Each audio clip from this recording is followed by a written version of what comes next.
기도합니다. 기록된 바 자랑하는 자는 주 안에서 자랑하라 함과 같게 하려 함이라. 아멘. 하나님 감사합니다. 오늘 거룩한 주일 하나님의 백성들을 주의 전으로 불러주시고 하나님을 예배할 수 있도록 은혜 주시되 전능하신 하나님, 우리를 구원하신 예수 그리스도, 우리의 심령을 관찰하시고 감동시키시는 성령 하나님을 높이 찬송하며 예배하게 하시니 감사드립니다. 예배하는 자들에게 약속하신 바 하나님의 놀라운 위로와 은혜를 더해 주시기를 원합니다.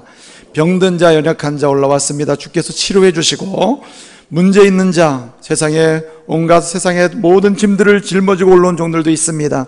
주님이 그 짐을 풀어주셔서 하나님의 자녀로서의 즐거움과 기쁨과 감격을 가지고 내려갈 수 있도록 복을 주시옵소서. 세상의 즐거운 일, 기쁜 일 다 경험하고 올라온 종들도 있습니다. 주님, 예수보다 귀한 것도 없고 예수보다 기쁜 일이 없음을 이 시간 말씀 가운데서 경험하고 체험할 수 있도록 인도하여 주옵소서. 예수님의 이름으로 기도하옵나이다. 아멘. 거룩한 주일에 올라오신 여러분들을 축복하고요, 환영합니다. 오늘도 예수 그리스도 그분의 은혜로 구원받아 하나님의 자녀됨을 감사하면서 예배하는 가운데 우리 주님의 위로와 은혜를 체험하시기를 바랍니다. 우리 좌우 옆 사람 축복합시다. 잘 오셨습니다. 주님은 당신을 사랑하십니다. 축복하겠습니다. 어느 유치원에서 있었던 이야기인데요, 어떤 아이가 이렇게 자랑을 했습니다. 야, 얘들아, 우리 엄마 요즘에 수영 배우는데 우리 엄마 잠수를 30초 이상 한다, 이렇게 자랑을 했습니다. 그랬더니 어떤 아이가 한참 물끄러미 쳐다보더니 얘기합니다. 야, 그걸 자랑이라고 하냐? 우리 할머니 제주도에 사는데 해녀야. 우리 할머니 한 번 잠수하면 막 그냥 시간 가는 줄 모르고 잠수한다고 그렇게 이야기를 했습니다. 그랬더니 아이가 아무 할 얘기가 없는지 그냥 멀뚱멀뚱 쳐다보다가 드디어 입을 열었습니다. 그 남자아이가 이렇게 얘기합니다. 야, 그걸 뭘 자랑이라고 하냐고 말하기를, 우리 삼촌은 작년 이맘때에 물속에 들어갔다가 아직도 안 나오고 있다고 그렇게 자랑을 했다는 얘기입니다. 여러분, 사람은요 자랑하면서 삽니다.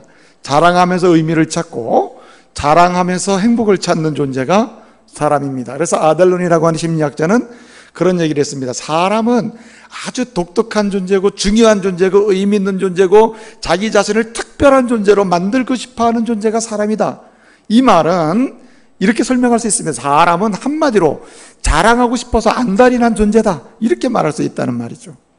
그렇습니다, 여러분. 사람은 자랑하면서 행복을 찾고, 사람은 자랑하면서 즐거움을 찾고, 사람은 자랑하면서 미래를 열어가기를 소원하고, 사람은 자랑하면서 자기도 행복하고, 자랑하면서 다른 사람을 즐겁게 해주고 다른 사람을 행복하게 해주려고 하는 조금의 마음도 가지고 있는 그런 존재가 바로 사람, 우리들입니다. 여러분, 이 성경에 헬라어로 자랑한다 하는 말을 카우카스도라 그래요. 카우카스도. 따라해 보실래요? 카우카스도라고 그래요.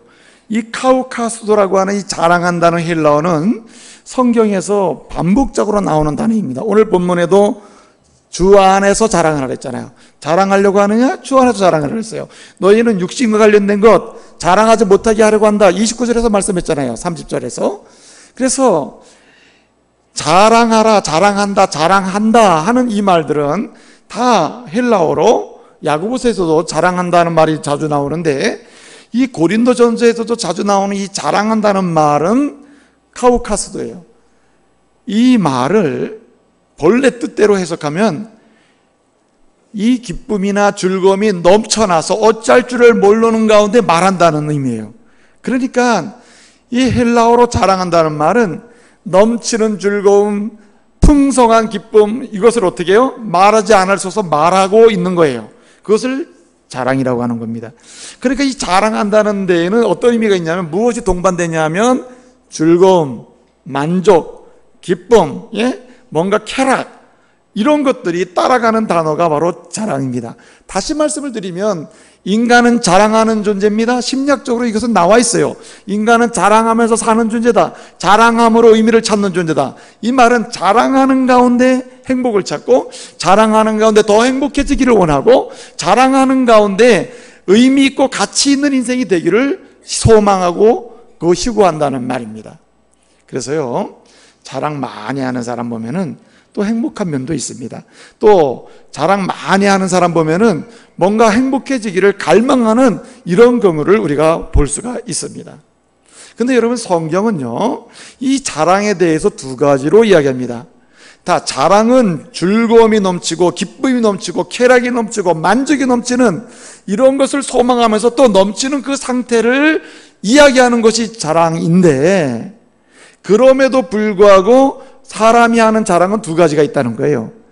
본래는 넘치는 기쁨, 만족, 즐거움, 자기도 즐겁고 다른 사람도 즐겁게 하고, 심지어는 자기도 만족하고 다른 사람도 만족해 하고, 오늘도 기뻐하고 내일도 기뻐하고, 오늘도 행복해하고 내일도 미래도 행복해야 하는 이러한 인생을 위해서 자랑을 함에도 불구하고 자랑은 두 가지가 있다는 거예요.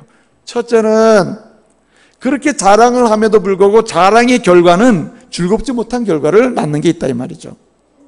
그래서 자랑은 본래 만족이나 즐거움이나 넘치는, 그리고 차고 넘치는 이런 즐거움을 포함하는 것, 그것을 표현하고 그것을 소망하는 것이 자랑인데, 사실은 자랑하고 나면 자랑하는 동안에 점점 슬퍼지는 경우가 있다 이거예요. 또 자랑하는 가운데 자기는 잠시 기뻐하고 즐거워할지 모르지만 다른 사람을 슬프게 만들고 짜증나게 만들고 스트레스 받게 만들고, 그리고 너무너무 말하자면은 불만스럽게 만드는 이런 자랑이 있다 이 말이죠. 정반대로 바울은 말합니다.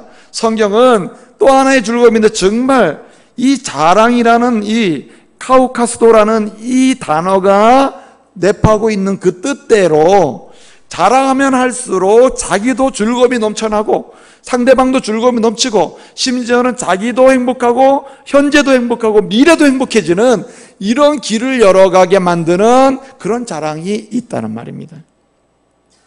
여러분, 자랑하며 사셨죠? 좀 전까지도 자랑하셨죠? 차 타고 오면서도 자랑하셨죠? 그죠? 부부가 오면서도 아내한테 자기 자랑했죠?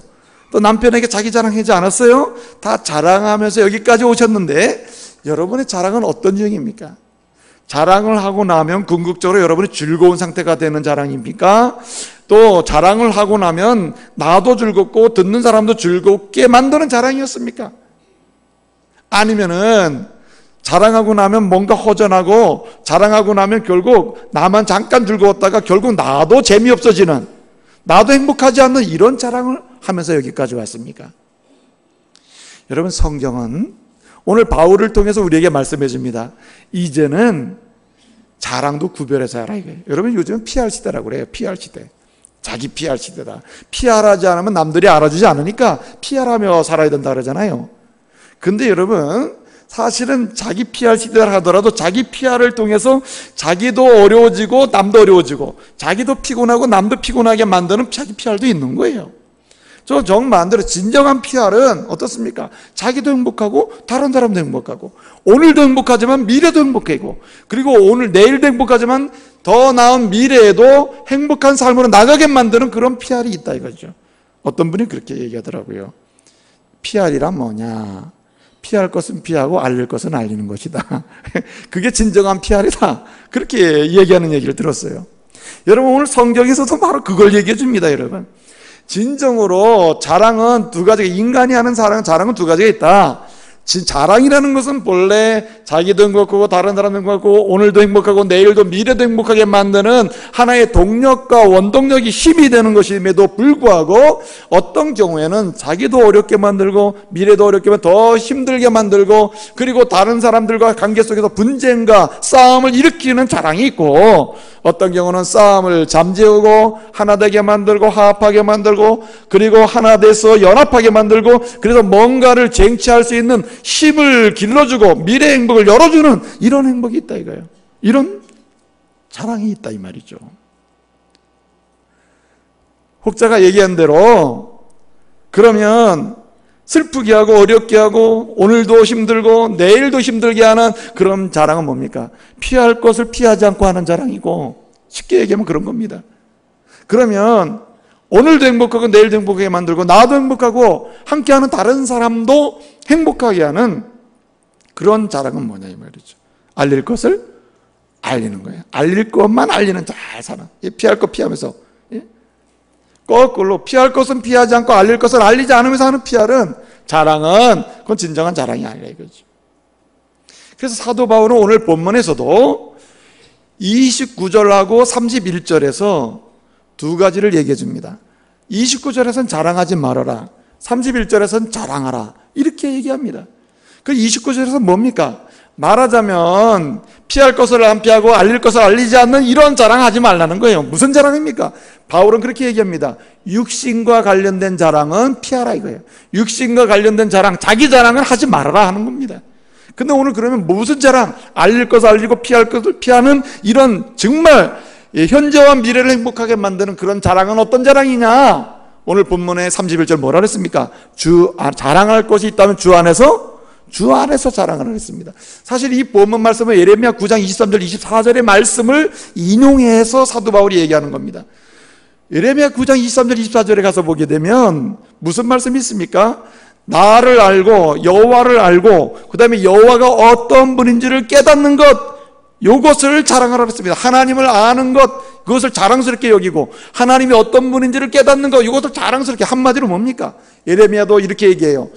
자기 자랑에 빠져서 현재도 힘들고 미래도 힘들게 되고, 그리고 육신과 관련된 거 자랑하는 거 정신이 없는 이스라엘 사람들에게 뭐라고 얘기합니까? 그런 자랑은 오늘도 힘들게 하고 내일도 힘들게 하고 너의 현재도 불행하게 만들고 미래도 불행하게 만드니 그런 자랑은 하지 말라는 거예요. 그럼 무슨 자랑하느냐?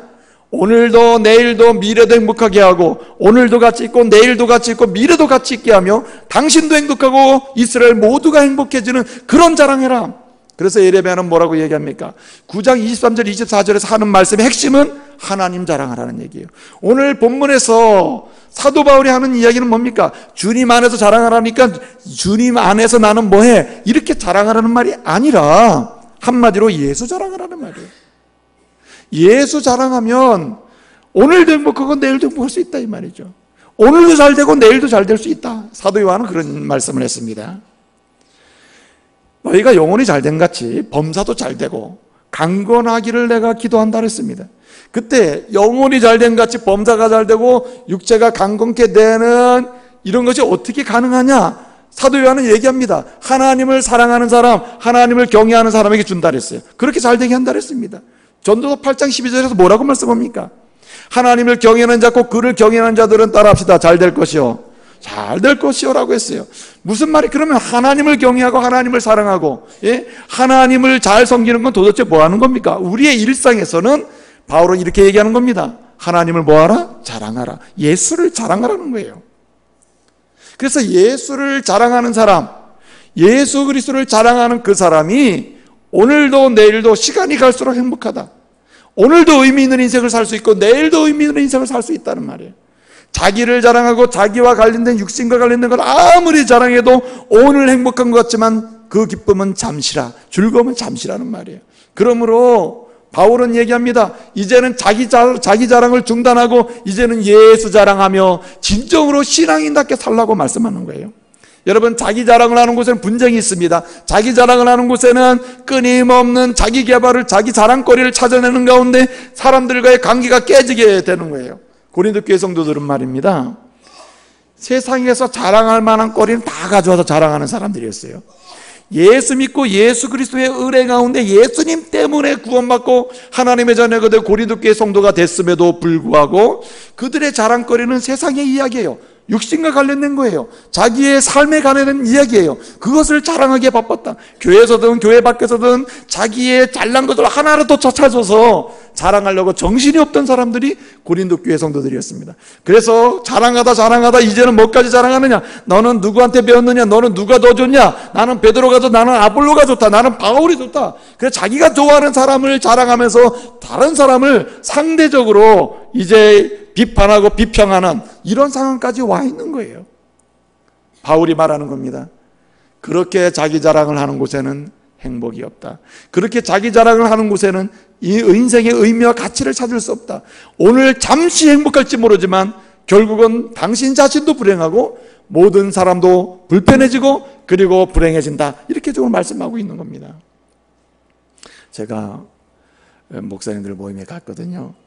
여러분, 목사님들 모이면 무슨 얘기할 것 같아요? 여러분 한번 알아맞혀 보세요. 목사님들이 모이면 무슨 얘기할 것 같아요? 목사님들도 사람인지라 자랑하기 바쁩니다. 그냥 목사님들 모이면 계속 자랑하는 거예요. 그런데 여러분, 처음부터 자랑하면 좀 그렇잖아요. 그래서 목사님들 모이면 1, 2분 정도는 서로 상대방을 높여주기 정신이 없습니다. 아이고 그 교회는 그렇게 은혜가 넘친다면서요. 그 교회는 그렇게 부흥한다면서요. 그 교회는 그렇게 장로님들이 좋다면서요. 막 한 1, 2분 딱 3분을 못 넘어. 1, 2분 정도 막 서로 칭찬해 줍니다. 그러다가 분위기를 봐가지고 어떠한 분이 시작합니다. 우리 교회 말이야. 예? 굉장히 재미있어. 야, 나는 우리 교회 어떻게 그렇게 되는지 몰라. 얘기 시작하면요 끝이 없어요. 김유열 목사 어떨 것 같아요? 저도 저 자신도 모르게 남들 다 하니까 자기도 모르게 저도 이제 얘기하는 거죠. 우리 교회부터 시작해서 장로님부터 시작해서 심지어는 할 얘기가 없으면 장로님 12분인데 한 분 한 분 다 자랑합니다. 무슨 장로님은 뭐가 잘났고 뭐가 잘났고 이렇게 자랑하는 동안에 목사님들이 처음에는 그렇게 잘 듣던 얘기를 안 듣습니다. 설교 힘들잖아요. 설교 듣는 거. 목사님들 전부 다 자기 자랑할 때는 열을 내면 남이 자랑할 때 또 안 듣습니다. 그러다가 목사님들이 이렇게 하거든요. 항상 열심히 자랑하던 분이 목사님 나 죄송합니다. 나 급해서 먼저 가야 됩니다. 자랑 힘차게 하다가 먼저 나가거든요.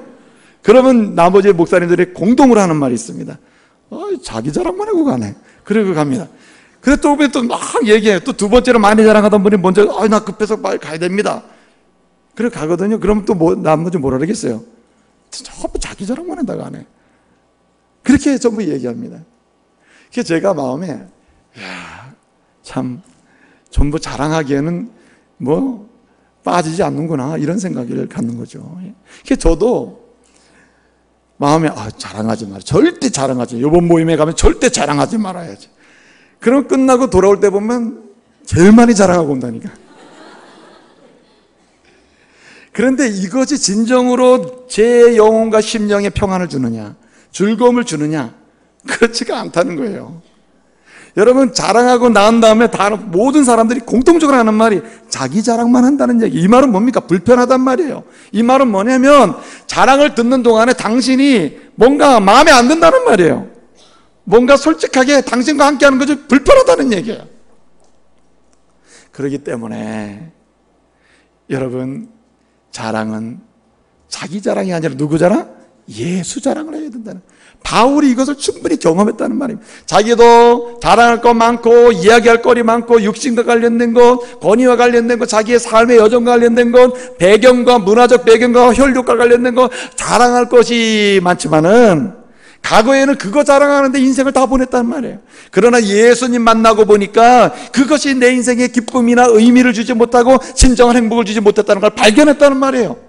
그래서 나는 이제부터는 오직 예수 자랑하면서 살겠고, 지금도 예수 자랑하면서 너희 앞에 서 있으며 고린도교회 성도들 여러분과 함께 내가 하고 있는 게 아니냐. 그러면 여러분들도 자기 자랑함으로 분쟁이 일어나고 싸우고 있고 성도들 간에 서로 갈등이 일어나고 있는데 그것을 해결할 수 있는 길은 누구 자랑? 예수 자랑으로 돌아가야 된다는 거예요. 여러분, 가정의 문제도요, 예수 자랑하면요 풀릴 줄로 믿으시길 바랍니다.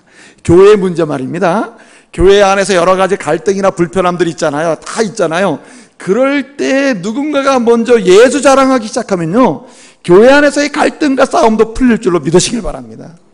여러분, 예수 자랑하는 곳에서는 화해와 평안이 일어나요. 예수 자랑하는 곳에서는 행복한 기쁨이 샘솟듯 일어나요. 그러나 나를 자랑하는 곳에서는 그나마 있던 기쁨도 잃어버리게 돼, 상실하게 되는 거예요. 그렇기 때문에 우리는 어떻게 해야 합니까? 예수 자랑하는 인생으로 전환해야 할 줄로 믿습니다. 예수 자랑하는 인생으로 전환해야 돼요. 제가 TV를 거의 안 보는데 휴가철이, 제가 지난주에 휴가를 좀 보냈습니다.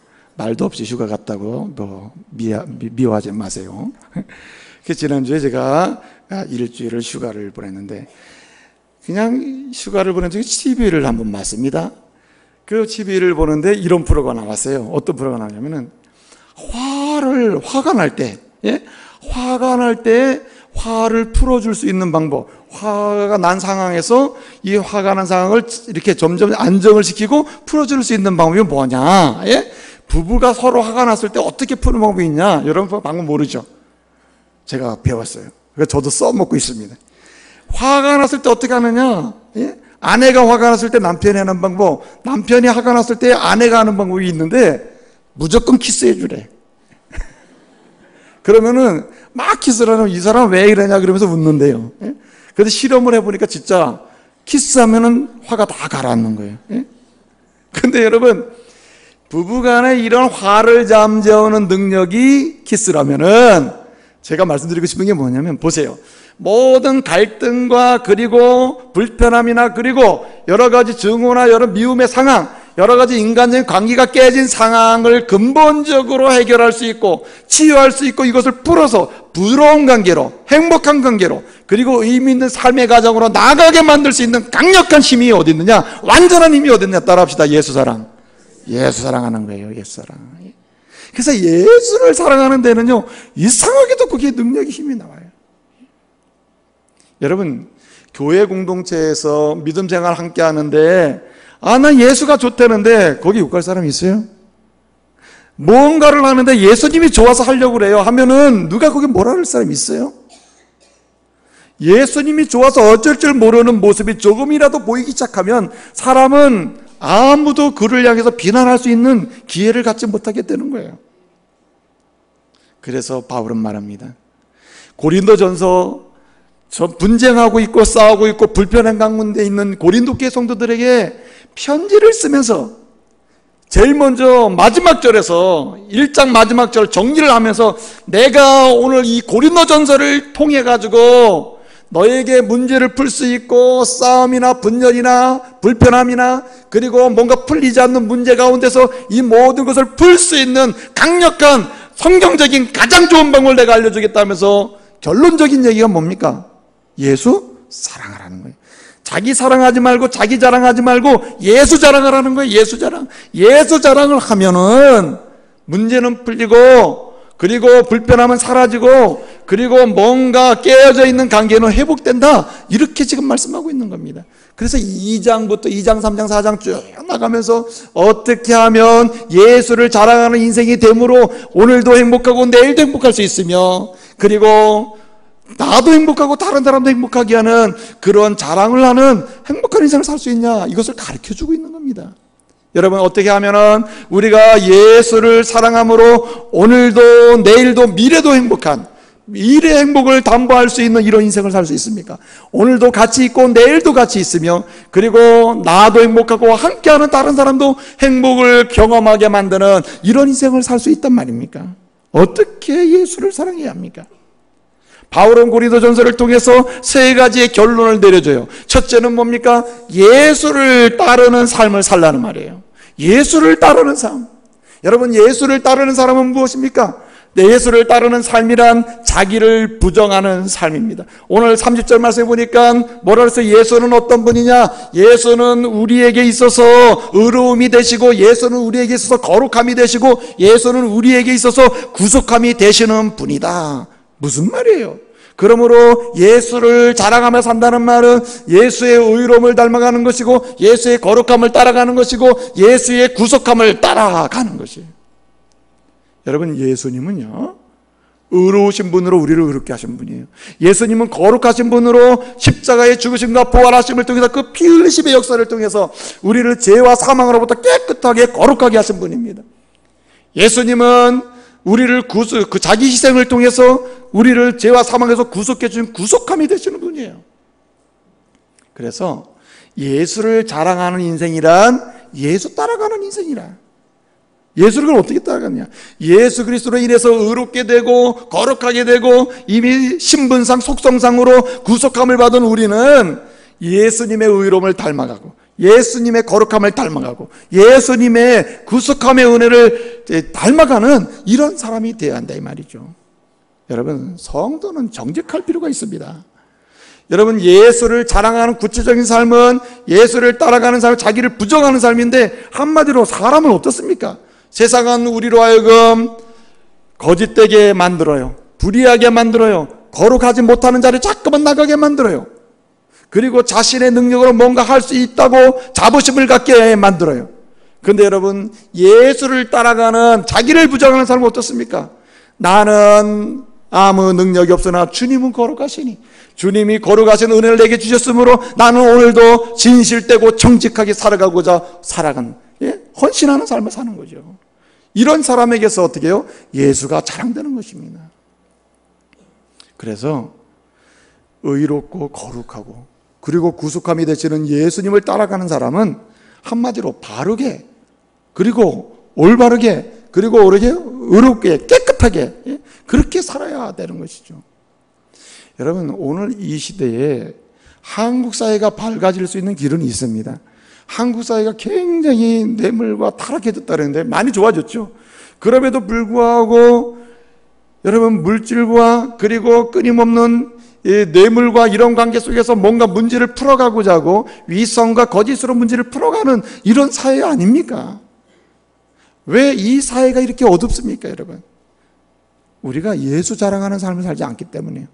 예수를 자랑하는 삶이란 예수님이 의로우시고 거룩하신 것처럼 우리도 정직하고 진실하고 그리고 바르고 의롭게 살아야 되는 거예요. 깨끗하게 가야 되는 거예요. 여러분, 그리스도인은 우리조차가 우리가 먼저 깨끗해야 돼요. 우리가 먼저 정직해야 돼요. 우리가 먼저 의로워야 돼요. 바르게 가야 된다 이 말이죠. 제가 언젠가도 말씀을 드렸지만은, 제가 신방 갔더니 그래요. 목사님, 제가 무슨 좀 접촉사고 있어가지고 싸웠는데 나 아직 교회를 못 가겠습니다. 알고 봤더니만 우리 교회 집사님이라 서로 집사님끼리 밖에서 싸운 거예요. 싸웠는데 어서 매번 사람 같아서 교회 집에 와가지고 요람을 쳐다보니까 집사라는 거예요, 우리 교회. 그래서 교회 가서 그 분 보면 어떻게 했냐 이거야. 예? 큰일 났다는 거야. 갈 수가 없다는 거야, 교회를. 예? 가서 괜히 맞부딪히면 어떡하냐고 같이 집사가 돼가지고. 예? 그러면 여러분 보세요. 우리 교회 집사님이면 서로 양해하고 그냥 서로 봐줍니까? 집사가 아니고 예를 들어서 우리 교회 성도가 아니면 한바탕 싸웁니까? 그럴 수는 없다 이거죠. 어떻게 합니까? 그리스도를 따라서 자기를 부정하는 삶은 주님이 의롭고 주님이 바르게 주님이 정직하게 가시는 것처럼 우리도 주님을 그렇게 따라가야 돼요. 그 사람이 그리스도인이든 우리 교회 성도든 우리 교회 집사든 아니든 상관없이, 불신자든 신자든 상관없이 어떻게 합니까? 우리는 주님처럼 나를 부정하고 미안하다고 해야 되고 사과를 해야 되고 먼저 양해를 구해야 되는 거 아니겠어요? 예? 여러분, 입이 할례를 받아야 되는 거예요. 예수님을 따라가는 사람, 자기를 부정하는 사람, 그래서 예수를 자랑하게 되는데 가장 중요한 것 중에 하나가 입술이 할례를 받아야 돼요. 그래서 사도 바울이 고린도전서를 전체를 통해서 결국은 뭡니까? 13장에서 결국 결론을 내려주는 게 뭡니까? 언어에 대한 문제를 진지하게 취급하잖아요. 말로. 네? 그래서 여러분, 우리 언어가 예수님의 언어로 바뀌어야 되는 거예요. 바뀌어야 돼요. 예수님을 따르는 사람은 자기를 부정하는 사람은 세상 사람들이 쓰는 말, 세상 사람들이 선택하는 삶의 방법, 문제를 푸는 방법, 그 방법을 따라갈 수가 없는 겁니다. 그 방법을 우리가 어떻게 해요? 그 방법을 하면 가장 빠르고 가장 편하고 편리하게 인생을 살 수 있지만 그 방법을 어떻게 해요? 부정해야 돼요. 나는 그렇게 할 수가 없다. 그렇게 살 수가 없다. 부정해야 된다 이 말이죠. 여러분, 예수를 정말 따라서 자기를 부정하는 삶을 내가 살고 있는지 아닌지를 체크하는 여러 지수가 있는데요, 그 중에 하나는 정직지수입니다. 정직지수. 진짜 정직해야 돼요, 그리스도에는. 여러분, 우리가 알게 모르게 예수 따라가는 삶을 떠나서 자기를 부정하지 않는데요, 세상 사람이 다 이렇게 사는데 하고 그렇게 살면 안 된다. 제가 신방을 갔는데, 제가 얘기 드렸나요? 신방을 갔습니다. 그 집 앞에 가가지고 전화를 했습니다. 신방 왔는데 벨이 울려도 아무도 안 계시네요. 그랬더니만, 잠깐만 기다리세요. 근데 집이 엉망이라서 들어오실 수는 없습니다. 괜찮다고, 밖에서 만나자고. 그래서 밖에서 얘기를 하고, 집사님 왜 그동안 이렇게 신앙생활이 이렇게 안 되고 있습니까? 이래가지고 이제 얘기를 했어요. 그래도, 왜 들어가서 예배 드리면 안 되냐고. 사실은 말이에요, 우리 남편이 직장에서 오늘 방금을 해가지고 지금 주무시고 계셔가지고, 들어갈 수가 없다. 양해를 해달래요. 남편이 주무시면 안 되죠. 그러면 잠을 깨울 수는 없으니까. 그럼 여기서 잠깐 기도합시다. 기도하고 보따리 싸가지고 이제 성경책 들고 쭉 내려가서, 안녕히 계세요. 집사님 힘내. 다음 주부터 꼭 오세요. 그리고 쭉 내려가는데, 언덕을 쭉 내려가는데 그 남편이 올라오는 거야. 그래서 제가, 어떻게 오늘 뭐 반근무 아닙니까? 근무긴 근무인데 오늘 좀 일 좀 보느라고 어디 좀 나갔다 오느라고. 반근무인 건 맞아. 근데 주무시는 건 지금 밖에서 주무시고 있는 거라. 걸어다니면서 주무시고 있는 거야. 그래서 제 마음에, 지금까지 모른 채고 지내. 이 말씀 들으면 좀 양해하시라고. 모른 채고 지내는 거지. 근데 여러분, 그리스도인이 이게 굉장히 무능한 거예요. 이것이 일반적인 삶이, 사실은 이런 경험한 사람 한두 명이 있어요? 꼭 목사와의 관계 속에서만 이런 일이 있겠냐고요. 일상 속에서 크리스찬임에도 불구하고 넌 크리스찬과의 관계 속에서 이렇게 살아간다면 이거 예수 자랑하는 삶이 아니에요. 예수 따르는 삶이 아니에요. 이건 자기를 부인하는 삶이 아니에요. 이건 무능한 거예요. 여러분, 그리스도인의 힘, 파워는 어디서 나옵니까? 예수 따라가는 데 있어요. 그것이 예수 자랑하는 데 있거든요. 그 자랑은 어디서 옵니까? 정직이라 해요. 정직. 여러분에게 정직이 회복되기를 말씀으로 축복합니다. 정직해야 돼요. 조금 손해를 보더라도 정직한 게 좋아요. 솔직하게 정직할 때 하나님은 그런 정직함 속에서 못할 거 주님이 이해하시는 거예요. 주님 받아주시는 거죠. 두 번째로 여러분, 예수를 자랑함으로 자기의 자랑을 패하고 예수를 자랑하면서 갈 수 있는 그 방법이 무엇입니까? 그래서 자신도 행복하고 남도 행복하고 오늘도 행복하고 의미가 있고 내일도 의미 있는 인생을 열어갈 수 있는 방법이 뭡니까, 여러분? 바울은 말합니다. 바울은 우리의 마음을 예수의 마음으로 지킬 것을 요청하고 있어요. 무릇 지킬 만한 것 중에 뭘 지켜야 되느냐? 마음을 지키라고 했습니다. 여러분, 세상은 사단의 계략으로 인해서 우리에게 끊임없이 세상적인 사고와 세상적인 생각으로 우리의 마음을 끊임없이 펼쳐갈 수 있도록 지적하는 거예요. 그래서 우리 마음에 세상적인 사람들을 방법으로 계속해서 그런 마음을 품고 움직일 수 있도록 사단은 계속 뭔가 에너지를 불어넣고 환경을 만들어주고 너도 이렇게 해라, 너도 이렇게 해라, 이렇게 하는 거예요. 서울의 모교회 큰 TV에도 요즘 뉴스에도 나왔습니다. 뭐 목사님이 무슨 횡령죄로 고소를 당했다. 그래 그 뉴스가 나오니까 그 뉴스 한번 나오면 우리 성도님들이 그게 진짜입니까? 이래가지고 전화를 많이 하시거든요. 예? 그럴 땐 전화하지 마시고 좀 기다리시기 바랍니다. 전화를 해가지고 목사님 그 큰 교회 목사님이 횡령죄로 됐다는데, 제가 그 뉴스 나온 다음에 거기 관계된 목사님에게 전화를 해가지고 그 목사님 그게 담임 목사님 그렇게 됐는데 어떻게 된 겁니까? 물어보니까 그게 문제가 있어요. 문제가 건물을 사는데 다운 계약서라는 걸 써요. 다운 계약서 혹시 아십니까? 예컨대 100만 원의 건물을 샀다 이 말이에요. 건물을 100만 원에 샀습니다. 근데 상대방이 당신도 좋고 나도 좋으려면은 말하자면은 이제 한 80만 원에 50만 원에 산 걸로 계약을 쓰는 거예요. 계약서를. 그래서 그 계약서를 가지고 세무서에다가 세금 신고를 하면은 취득세도 적고 양도세도 적게 나온다 이 말이에요. 세금에 대해서 잘 모르지만 하여튼 그런 관계로. 그래 그 교회에서 물건을 사는데 만약에 50억을 주고 샀는데 실제로는 30억을 주고 계약서를 쓴 겁니다. 그런데 실제로 돈은 50억을 준 거예요. 그럼 20억이 계약서상으로는 없잖아요. 그러니까 성도들 몇 분이 이 반대파에 뭔가 문제가 있었겠죠. 반대파에 있는 분이 그 20억을 예를 들어보는 거예요. 20억은 분명히 목사님이 가져갔다. 이렇게 된 겁니다. 그러니까 이게 다 어디서 나오는 문제입니까? 이게 마음을 지키지 못해서 그래요. 예수의 마음으로, 예수의 사람으로, 예수님이 원하시는 대로 정직하고 바르게 가야 되는데 그 마음이 어떻게 해요? 흔들린 거예요. 예? 여러분, 그 20원 큰 돈이겠죠. 그러나 여러분 보세요. 세금 조금 더 내면 국가가 부강해져. 예?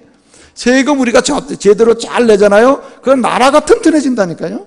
세금을 제때 안 내니까 나라가 문제가 되는 거죠. 예? 복지도 문제가 되는 겁니다, 여러분.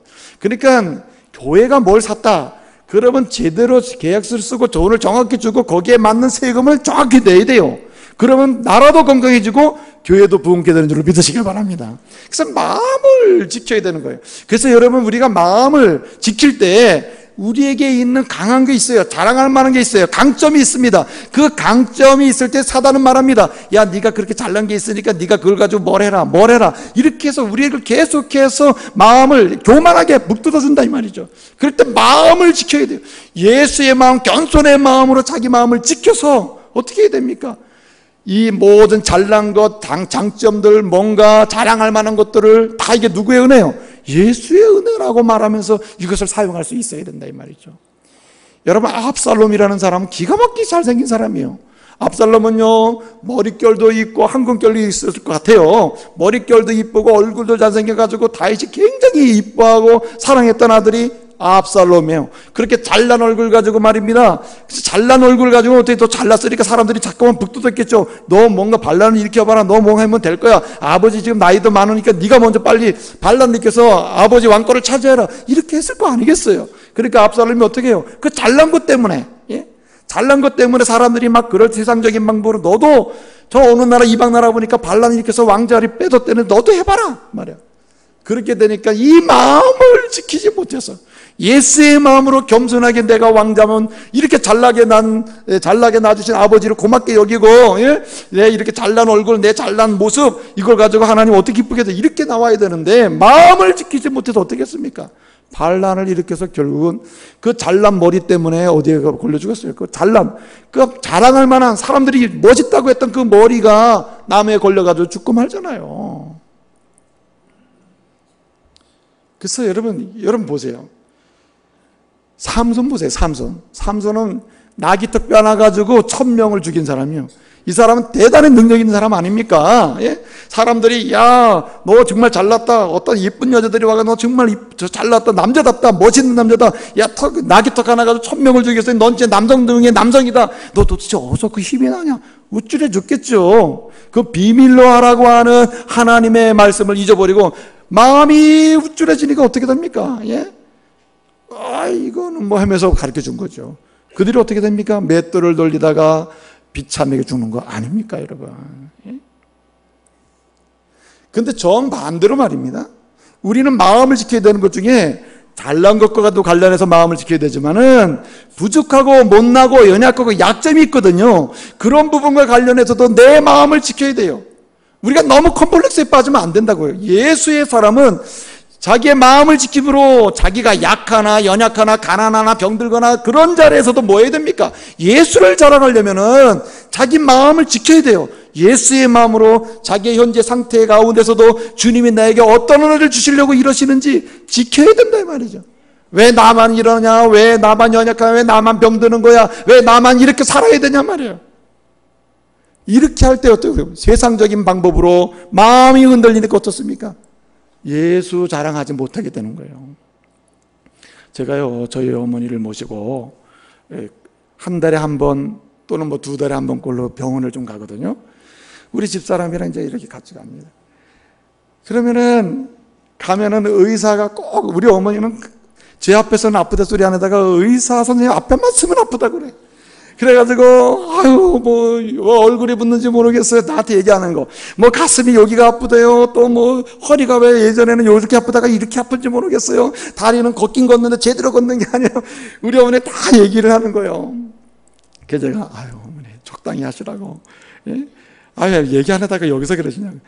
이 의사 앞에 왔으니까 해야지. 근데 의사 선생님은 공통적인 얘기를 해요. 한 달 전에 갔을 때나 2달 전에 갔을 때나 지금 갔을 때나 항상 하는 말이 뭐냐 의사 선생님. 할머니 이 몸 몇 년 쓰셨죠? 83년. 이제 완전히 폐차할 때가 됐습니다.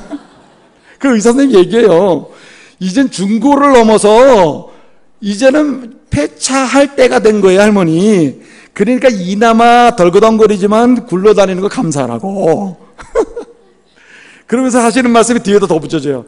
이제는 연세가 그러니 웬만한 건 참고 계셔야지 뭐 아프다고 뭐고 뭐 아프다고 뭐고 와봐야 못 고칩니다.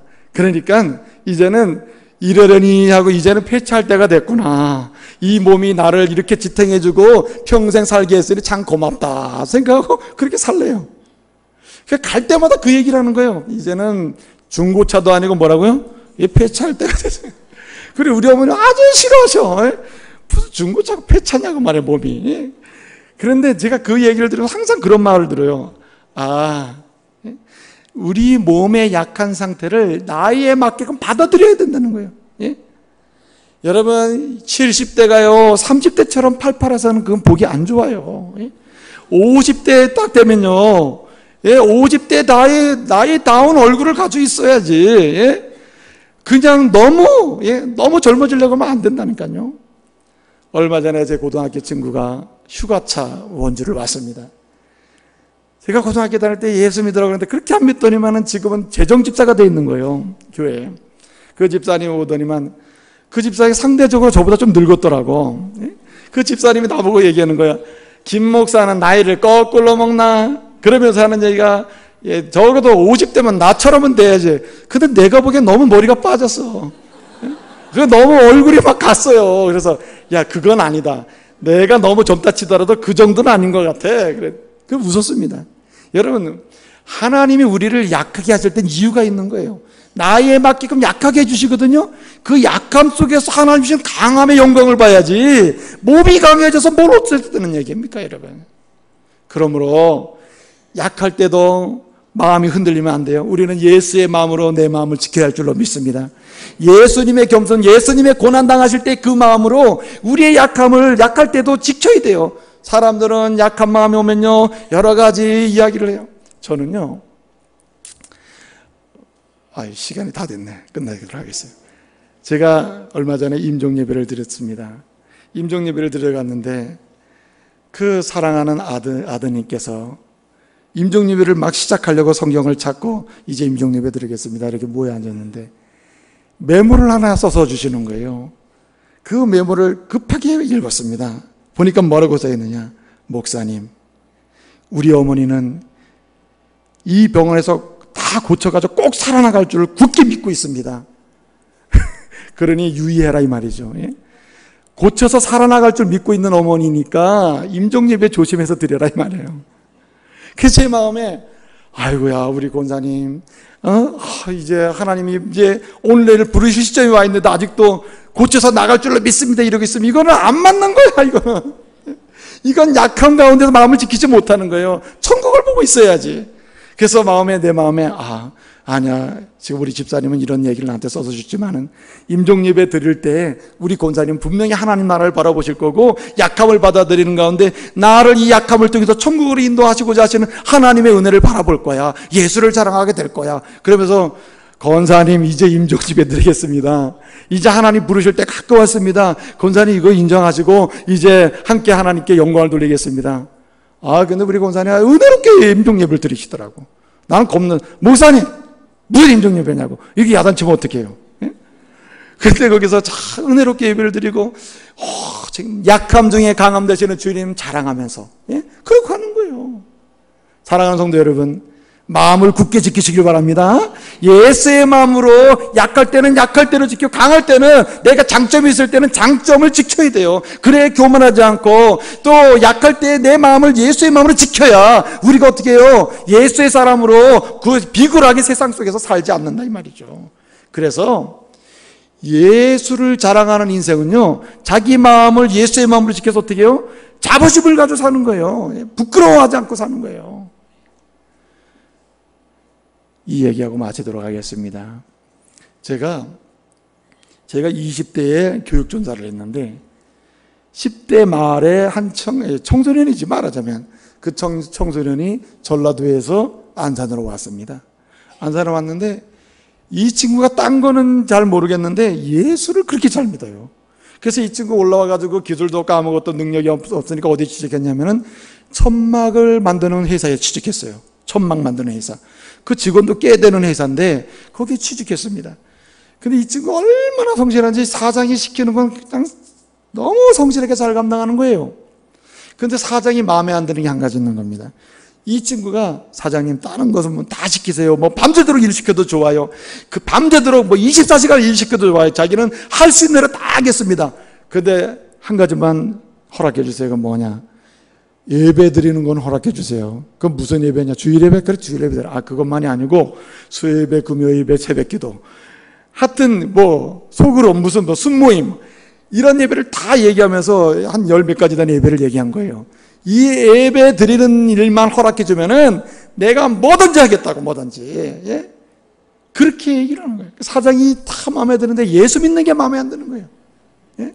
어느 날 사장이 회식을 시키는데요. 여러분 폭탄주 아시죠? 이 컵에다가 또 컵에다가 뭘 붓고 사장이 친히 하사를 하기 위해서, 예? 폭탄주를, 아주 강한 폭탄주를 한 잔을 만든 겁니다. 그리고는 돌린 거예요. 한 잔씩, 한 모금씩 다 마시라고. 오늘 사장과 하나 돼서 우리 회사를 위해서 결의를 다지는 날이라. 예수 믿는 사람도 다 마시라고. 마지막 토를 붙였어요. 근데 이 친구가 순서가 딱 왔습니다. 이 친구가 받지도 않고 마시지도 않겠습니다.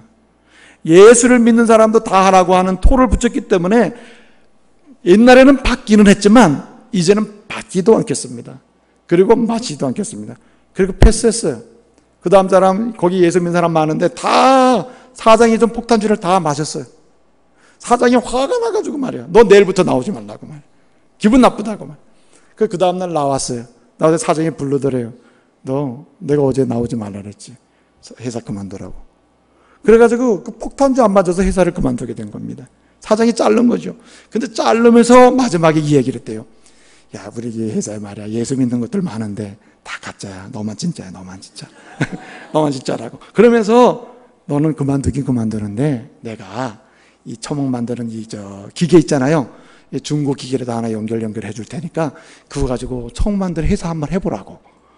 그래가지고 연결해줘가지고 이 사람이 나와가지고, 이 친구가 나와가지고 30대도 안 돼가지고 사장이 됐다니까. 고물 기계 하나 가지고. 그래가지고 여러분 지금 큰 회사를 운영하는 줄 믿으시길 바랍니다.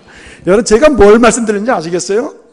예수 자랑하기 위해서 자기의 마음을, 믿음의 마음을 지키고 예수 믿는 것을 자부심을 가지고 지켰더니 하나님이 그렇게 축복하셨다는 얘기예요. 여러분 예수 자랑하는 끝은 밝아요. 예수 자랑하는 인생의 마지막은 깨끗해요. 예수 자랑하는 그런 삶의 현장에서는 진정한 행복과 의미 있는 삶이 열릴 줄로 믿으시길 바랍니다. 여러분 우리는 둘 중에 하나입니다. 자기를 자랑하며 살 것이냐 아니면 예수 자랑하며 살 것이냐. 오늘 바울은 말합니다. 자기 자랑은 잠시 기쁨이 있을지 모르나 그것조차도 만족이 없다. 그리고 마지막도 만족이 없으며 행복은 보장되지 않는다. 그러나 예수 자랑하면 진정 행복은 보장되는 것이다. 여러분의 인생 가운데 여러분 예수 자랑하며 사시길 바랍니다. 어떻게 삽니까? 예수님 따라 살면서 자기를 부정하고, 네? 그리고 어떻게 합니까? 자기 마음을 예수의 마음으로 무릎 지켜서 예수를 믿는 것을 자부심을 가지고 살아감으로 예수 자랑하다가 하나님의 은혜와 행복을 경험하는 복된 성도 되시기를 말씀으로 축복합니다. 기도하겠습니다. 은혜로우신 아버지 하나님, 시대가 악하고 너무나 어두운 시대가 되어서 자기 자랑에 빠져 어두워져 가고 자기 인생도 참으로 어둡게 만들고 다른 사람도 슬프게 만들며 갈등과 분쟁을 일으키는 이런 시대가 되었습니다. 주님 원합니다. 고린도 교회 성도들을 향해서 권면하는 대로 예수 자랑하며 살게 하여 주시옵시고 예수 자랑하다가 진정으로 주님 때문에 오는 행복과 즐거움과 미래가 열리는 복된 인생 되게 하여 주시옵소서. 예수님의 이름으로 기도하옵나이다. 아멘.